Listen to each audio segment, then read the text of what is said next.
श्रीराम जय राम जय जय राम। आपण भगवंताचे झालो तरच सुखी होऊ।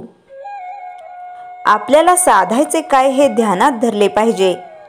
परमात्मा साधायचा आहे आणि शरीर आणि प्रपंच ही साधने आहेत हे पक्के समजावे। आपण साधनाला साध्य आणि साध्याला साधन मानतो, म्हणून आपले चुकते। एका गृहस्थाला मुलाबाळांसह मुंबईला जायचे होते। आता आगगाडीत बसायला मिळेल या आनंदात मुले गाडीत बसली, पण मुंबईत जाण्यासाठी गृहस्थ गाडीत बसला। गाडीतून उतरताना मुलांना वाईट वाटले, त्या गृहस्थाला नाही तसे वाटले। वसिष्ठांनी रामाला सांगितले की रामा, तू प्रपंचात वागताना अंतर्यामी निस्संग रहा। मी देह नसून आनंदरूप आत्मा आहे, निसंग आहे ही दृढ भावना ठेवून प्रपंच करावा। जमीन सोडून कुणाला राहता येत नाही, त्याप्रमाणे प्रपंच कुणालाच टाकता येत नाही। पण त्यात राम करता मानून वागणारा तो पारमार्थिक, मी करता असे मानून वागणारा तो प्रापंचिक। मी करता असे म्हणूनही जर प्रपंच दुःखरूप राहतो, सुखरूप होत नाही, तर त्याचा करता मी नाही हे सिद्ध झाले। प्रपंच हा अर्धवट आहे, पूर्ण फक्त राम आहे। मिठाचे पोते कितीही धुतले तरी त्याचा खारटपणा जात नाही, तसे प्रपंचाचे आहे। म्हणून परमार्थ हे ध्येय ठेवून सुलभ असे साधन जे नामस्मरण ते अखंड करावे। प्रपंचात आपण किती कष्ट करतो तितका मोबदला मिळत नाही, तरीही कष्ट करतो। परमार्थात तसे नाही। परमार्थ जितका जितका करावा तितके तितके समाधान अधिकाधिक असते। आयुष्यभर प्रपंच केला तर मृत्युमुखीही प्रपंचच आठवेल। म्हणून प्रपंचाचा हव्यास धरू नये। प्रपंचातल्या वस्तू आज ना उद्या जाणार हे जाणून त्यांच्याबाबत अलिप्तपणे वागावे। ही वृत्ती अभ्यासने आणि वारंवार विचाराने वाढवावी। प्रपंचात प्राप्त झाले त्याचा हर्ष न करावा, गेल्याचा शोक न करावा, देह प्रारब्धावर टाकावा। हे साधायला एक मोठी परिणामकारक आणि सोपी युक्ती आहे। आपण रामाचे व्हावे, राम ठेवील तसे समाधानाने राहावे। हे सर्व विश्व आणि अखिल प्रपंच ईश्वराचा आहे, तो ज्याचा त्याला देऊन टाकून मोकळे व्हावे। सर्व ईश्वराचे आहे, माझे काही नाही असे समजणे म्हणजे ईश्वरार्पण करणे आहे। आपण भगवंताचे झालो तर सुखी होऊ, नाहीतर दुःखी होतो। धान्यातले दगड, माती, पाकड निवडून बाजूला काढून धान्य जे सार ते घ्यावे। त्याचप्रमाणे अहंकाराचे खडे, ममत्वाची माती आणि विकारांचे पाकड आत्मस्वरूप परमार्थात मिसळल्याने दुःखरूप प्रपंच होतो। ते प्रपंचातून निवडून टाकले म्हणजे जे उरेल ते सारे सुखच। श्रीराम जय राम जय जय राम। चैतन्यवाणी रामा, सर्व तुझेच आहे, तू देशील ते घेईन अशी भावना ठेवावी। यानेच अत्यंत समाधान होते। श्रीराम जय राम जय जय राम।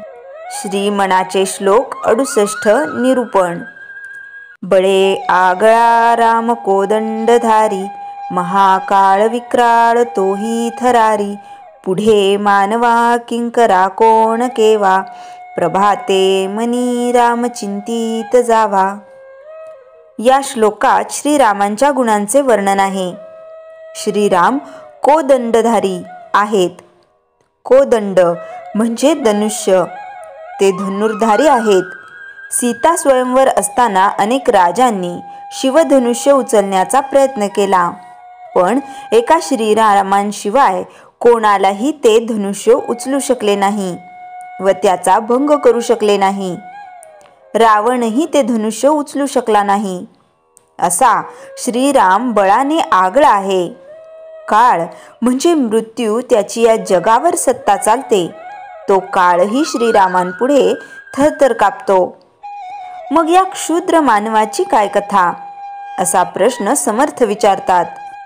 श्रीरामाच्या नामाचे महत्त्व समर्थ येथे सांगतात की श्रीरामाचे नाम जर घेतलेस तर तुकाराम महाराज सांगतात त्याप्रमाणे काळ गुलाम करी सलाम, तुकया घरी तो नांदतो, अशी परिस्थिती येईल. जय जय रघुवीर समर्थ. श्रीराम जय राम जय जय राम. नागपंचमी म्हणजे नागांची पूजा. नागपंचमीचा संबंध नाग या सरपटणाऱ्या नागाशी नसून भारतात नाग हे टोटेम असणारे 5 पराक्रमी नागवंशीय राजे होऊन गेले त्यांच्याशी आहे. 1. नागराजा अनंत शेष. 2. नागराजा वासुकी. 3. नागराजा तक्षक. 4. नागराजा कर्कोटक. 5. नागराजा ऐरावत. या 5ही नागवंशीय राजांची स्वतंत्र राज्ये होती. यामध्ये नागराजा अनंत हा सर्वात मोठा. जम्मू काश्मीरमधील अनंतनाग हे शहर त्यांच्या स्मृतीची साक्ष पटवून देते. त्यानंतर दुसरा नागराजा वासुकी होय. कैलास मानस सरोवर थेट पासून उत्तर प्रदेश क्षेत्राचा वासुकी प्रमुख राजा होता. तिसरा नागराजा तक्षक. ह्यानेच जगप्रसिद्ध तक्षशिला विश्वविद्यापीठ स्थापन केले. येथेच पुढे प्लेटो, एरिस्टॉटल सारखे तत्वज्ञ शिकून गेले. चौथा नागराजा कर्कोटकचे रावी नदीच्या शेजारील प्रदेशात राज्य होते. 5वा नागराजा ऐरावत पिंगाला. भंडारा प्रांत आजही पिंगलाई एरिया म्हणून ओळखला जातो. ह्या 5ही नागराजांच्या गणराजाच्या सीमा एकमेकांच्या राज्याला लागून होत्या. हे 5 नागराजे मृत्यू पावल्यानंतर त्यांच्या स्मृतिप्रित्यर्थ नागवंशीय लोक नागपंचमी दिन दरवर्षी साजरा करीत असत. कालांतराने यज्ञवंशीयांच्या लेखणीने नागराजाचे रूपांतर जमिनीवर सरपटणाऱ्या नागात करून टाकले.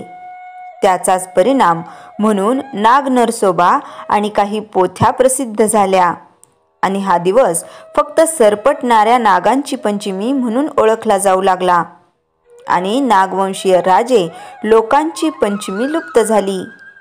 आज नागाला दूध पाजणे, त्याची पूजा करणे एवढाच नागपंचमीचा अर्थ उरला.